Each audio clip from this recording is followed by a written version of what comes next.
You're listening to the Infinite Banking Mastery Podcast. Did you know that you could build a tax-free pool of wealth that's liquid and accessible all your life while building your retirement nest egg? Gain full control of your financial future and stop relying on the government and banks. The wealthy have already discovered this wealth-building secret. Now it's your turn to get financially secure without following the conventional wisdom that keeps you in debt to banks. Now here's your host, Valerie LaRocque. Well, hello, everyone. Welcome back to the podcast. So what if a hardship comes up and I can't pay my premium? Has this question ever crossed your mind? Because it has crossed a lot of people's minds of the people that contact me. I do hear that question often, and so I thought I would address it in a podcast. So if you come across some sort of hardship where you can't pay your premium, sometimes people will ask, isn't there a rider that will pay my premium if I get laid off or something happens like that? And no, there is not a really cool rider where if you get laid off or lose your job or something, that it would cover your premium payments. But there is, of course, the disability, the waiver of premium rider, which would allow you to stop paying if you were to become too sick or hurt to work. Of course, it would have to be 90 days of you being unable to work before that would kick in. But that is a nice rider to have in case of an unexpected tragedy or something that happens that causes you to be unable to work for a period of time. But if there was some sort of other hardship, something that came up that would make it difficult for you to pay your premium, suddenly you're unable to fund your premium, there are some things you can do to help you through that hard time. So let's go through them. So one of your options would be to APL your policy. What does APL mean? APL stands for Automatic Premium Loan. Now, of course, I can't say that that's the exact same terminology for every single company out there in existence, but for the companies I work with, APL is the term. And so that means if you are unable to pay your premium, let's say you have an annual premium due, it's coming due, you could have the company borrow against your policy to fund the premium. So your cash value would dip down because you borrowed that dollar amount to pay your premium, your available cash value for borrowing, and then it would also go back up because then you just paid the premium. So kind of offsets a little bit in that way. So that's one option that you could do. You could also have the policy borrow against itself to pay a portion of the premium. Maybe if you're on an annual premium mode and now you have this hardship, you could always switch to a different premium mode. And that's another option, just simply switching premium modes. If you were annual and now you say, well, that this big lump sum due and I can't afford it all at once, you can change that premium mode to something like monthly. You could change it to quarterly, semi-annually. And if you were to change to something like monthly, and maybe you only have a few months where you're unable to pay the premium because of a layoff or because of some other thing that came up, then you can just ask the company to borrow against the policy for those few months of premium to get you paid up through those few months that you need the help. Now, again, I can't say that I'm speaking for every single life insurance company that's out there with these options. For example, I don't know if companies will allow you to switch premium modes in the middle of that premium mode. So sometimes people will be paying monthly and then they'll say, well, I think I'd like to finish off the year. I have this money that came in, I received a bonus or my tax return, and I just want to pay the policy up for the rest of the year until my next anniversary date. And that is an option with companies that I work with. I don't know if it's an option with every company because you'd have to switch that premium mode and then pay the difference. And sometimes you might just be trapped into that premium mode until at least the anniversary date comes up. And so it just depends on each company and what their rules are for their contracts. Another thing I thought I would just add in is that if you are paying on an annual premium mode, you will receive a slight discount. Now, sometimes when we're solving for infinite banking, we're not really looking for necessarily a discount on that because we're going to fund at a certain amount no matter what, but that will make a difference to the death benefit. And then once you are locked in at that premium, and then if you were to switch from annual to monthly, then it would be slightly higher. If you multiply that monthly payment by 12, than it would be to pay the annual premium. The companies that I work with also give you a 2-month grace period. So if you were to miss a premium payment, or if a draft was to not be able to go through because there was insufficient funds, you would have 60 days to be able to catch that policy up and pay that premium. Now, if you were to miss that 2-month grace period and the policy were to lapse, there is a possibility for you to reinstate that contract. They usually will allow you to reinstate up to 5 years. So 5 whole years could go by and you would still be allowed to put that policy back in place. The only thing is that there will be some documents to fill out. There will be about 6 different health questions, and any kind of red flags could require another nurse visit. But then once approved, then you would have to pay that back due premium from the month that you missed to catch you up and get the policy back on track. Now, if you had a hardship come up and you simply needed to lower your premium for a period of time, and you were still in those beginning years when you had that paid up additions on your contract, you also can simply drop or lower the paid up additions portion of your premium.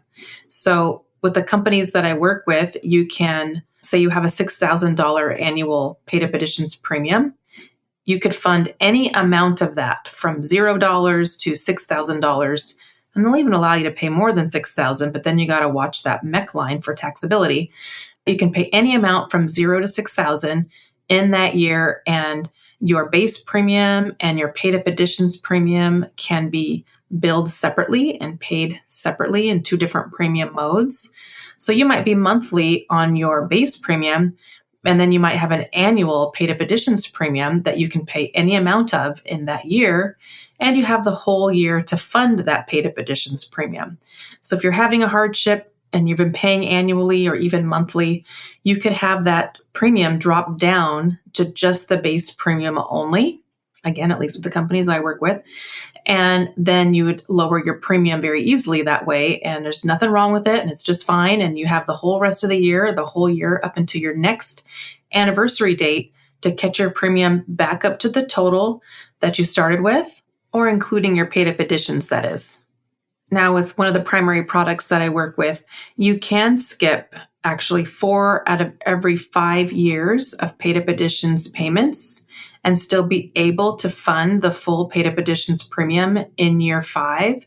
And again, that's the whole year 5 all the way up until your next anniversary. So you could pay that paid up additions premium as an annual payment if you want to, the day before your anniversary for your 6th year.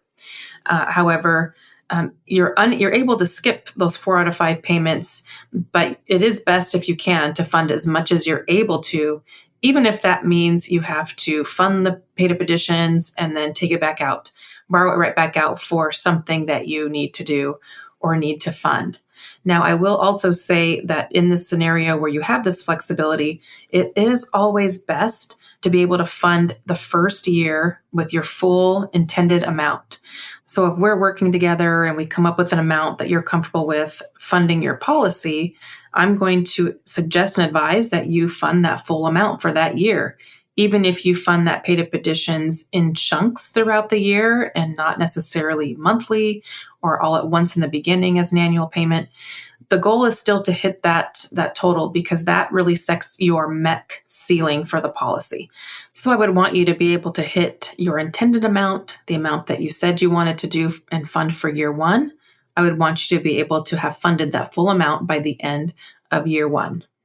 Now, sometimes if you have to skip a year of funding or fund at a lower amount, or maybe for more than 1 year, and now you have more cash coming in, you've had a raise, you've had a bonus, something happens where you're able to fund higher than you're scheduled, paid up additions amount, then sometimes you can fund higher than what you were expecting to, because the company does allow you, again, the companies I work with, does allow you to fund more than what you stated on the initial illustration for funding. That's just something you want to be very cautious about, because funding more than what you had scheduled could cause a MEC situation, and we do not want your policy to become taxable.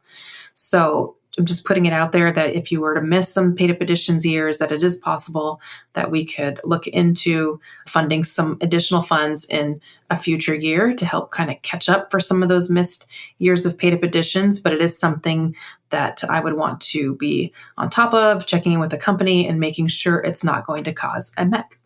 Now, I will just say again that in most cases, it is best if you're able to run the money through your policy if you have maybe two things you're needing to fund, and that's why you can't fund your paid up additions, because you have something else you need to pay for. It's probably going to make more sense to run it through your policy first and then borrow against it to go pay for that other item or other necessity that you have. In most cases, now I won't say all cases, but in most cases, that would be in your best interest. As in better than not funding the paid up additions that year at all, or funding on a much lower level. And remember that paid up additions cannot be paid indefinitely into the future. You're going to have to drop those paid up additions at some future point. And so we try to get as much as we can, as early as we can in the policy, to be able to allow it to grow and snowball and accumulate and build with that uninterrupted compounding interest and the dividends, and just let it steamroll forward and accumulate to a nice big snowball. Of course, you want those funds in as soon as possible in the early years to help that to accumulate. For by the time you are in your older years, you'll have that nice cash value in your policy to fall back on. And not that we're letting it just sit there and waiting for it to accumulate into our older years. Of course, the whole infinite banking concept is about utilizing the funds and paying yourself back and honoring yourself and your money like you would a bank loan. And so by doing that and keeping your money in motion, you will end up building a much larger system of cash that you will then also be able to use in your retirement years. I've also heard a lot of times, when can I stop paying my premium? Or when will the policy pay for itself? Now, Nelson Nash did speak of the policy being able to be paid for itself. And I know that he mentioned in the case for IBC, and certainly in person when we were listening to him talk about how his dividends ended up growing to be able to pay the premium for his policies. And so for a while, he actually requested the dividend check be mailed to him so that he could show people how that dividend check was way larger than his premium that was due. However, that does take years and years and years to be able to get to that point where your dividends are large enough to pay your premium payment. And then at the time when they are able to pay your premium, it still actually would be better for you to pay that premium with outside dollars rather than have the dividends cover the premium. But that's just another way where your policy could help you fund the premium during a hardship time. If it's been some years you've had this policy and your dividend has built up, you certainly could use that dividend to help you pay the premium. I wouldn't suggest you have that dividend take over your premium payments, although that is an option when you get to that point in the future.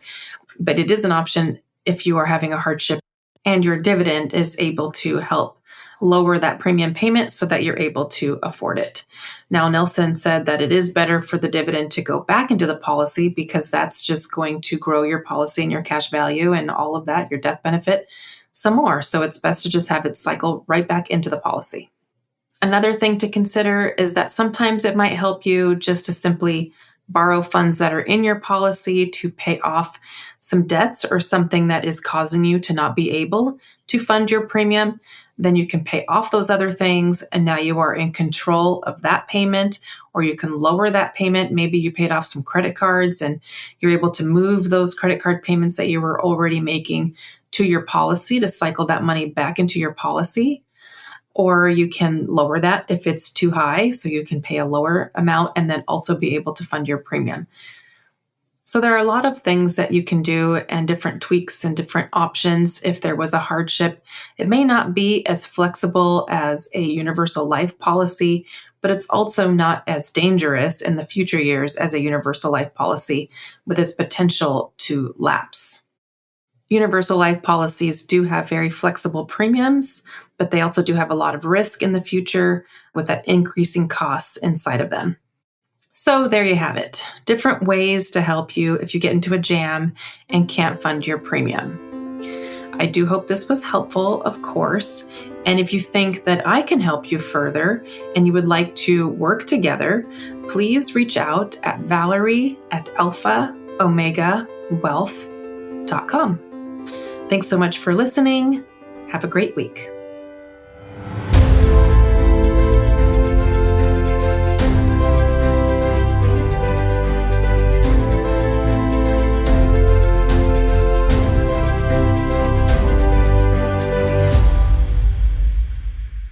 This is thepodcastfactory.com.